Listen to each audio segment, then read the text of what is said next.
আজ আমি বানাবো পটল আলু মাছের তরকারি। আসসালামু আলাইকুম, আমি নার্গিস চলে এসেছি আমার কিচেনে। আজ আমি বানাবো পটল আলু মাছ। তো তার জন্য আমি মিক্সিতে কিছুটা সর্ষে নিয়ে নিয়েছি আর কিছুটা পেঁয়াজ কুচি আর কাঁচা লঙ্কা দিয়ে দিলাম। এটাকে আমি পেস্ট বানিয়ে নেব। আর আমি রান্নাটা এবার শুরু করবো। তো আমি কড়াইতে কিছুটা তেল গরম করতে দিয়েছি। এটাতে আমি পটল ভেজে নেব। কিছু সময় তেলটা গরম করতে ছেড়ে দিলাম। তো পটলটা এবার আমি ভেজে নেব। পটলগুলো দিয়ে দিলাম। এর মধ্যে অল্প কিছু নুন অ্যাড করলাম। নুনটা চলিয়ে দিলাম। দিয়ে এটাকে ভালো করে আমি ভেজে নেব। ভালো করে ভেজে নেব। অল্প কিছুটা হলুদ দিয়ে ভালো করে অল্প সামান্য হলুদ দিয়ে দিলাম। দিয়ে পটলটাকে ভালো করে ভেজে নেব।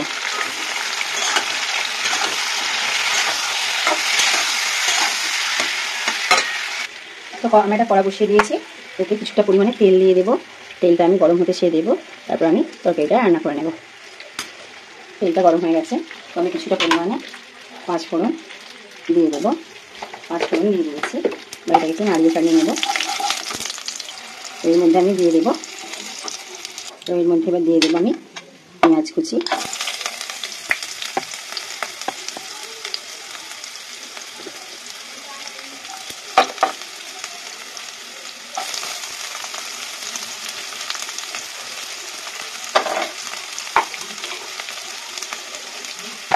পেঁয়াজ আর লঙ্কার কুচি আমি দিয়ে দিলাম। এবার এটা সময় ধরে নাড়াচাড়া করে নিয়ে এর মধ্যে আমি দিয়ে দেবো আলু। এর মধ্যে আমি দিয়ে দিলাম এবার আলু কুচিগুলো দিয়ে কিছু সময় এটাকে নাড়িয়ে চাড়িয়ে নেব। এর মধ্যে দিয়ে দেবো আমি স্বাদ মতো নুন। আর দিয়ে দেবো আমি টমেটো কুচি। যেহেতু টমেটো সেদ্ধ হতে সময় লাগে, সেহেতু আমি আলুর সঙ্গে টমেটো দিয়ে এটা কষাতে থাকবো। এটাকে ভালো করে কষাতে থাকবো।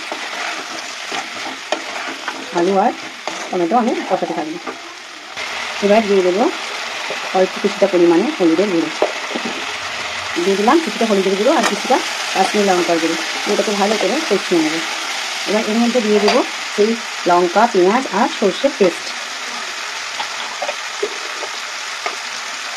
তো আমি এর মধ্যে দিয়ে দিলাম লঙ্কা, পেঁয়াজ আর সর্ষের পেস্ট 2 চামচ দিয়ে দিলাম।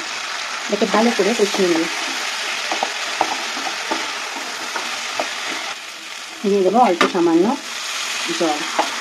এটাকে ভালো করে কষিয়ে নেব।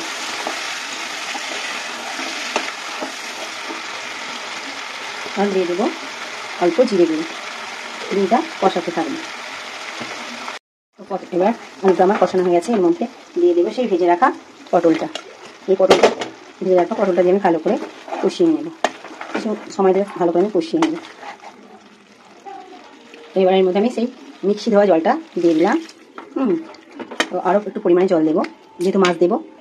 আরও কিছুটা আমি জল দিয়ে দিলাম। পটল দিয়ে আলু মাছ দেবো, তাই একটু জল বেশি লাগবে, অনেকটা পরিমাণে তরকারি। তো এটা ফুটতে ছেড়ে দেবো।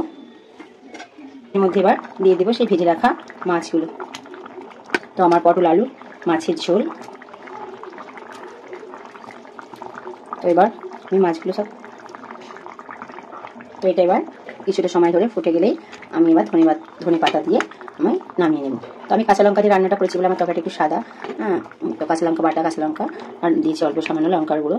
তো আমার পটল আলু মাছের ঝোলটা কিছু সময় ফুটে গেলে আমি ধনে পাতা দিয়ে নামিয়ে নেব। তো আমার রান্নাটা হয়ে গেছে রেডি। এর মধ্যে আমি এবার ধনে পাতা কুচি ছড়িয়ে দিলাম। তো আমার রান্নাটা পুরোপুরি রেডি। পটল আলু মাছের ঝোল। গরমে এসে একটু হালকা টাইপের খাবারটাই ভালো লাগে।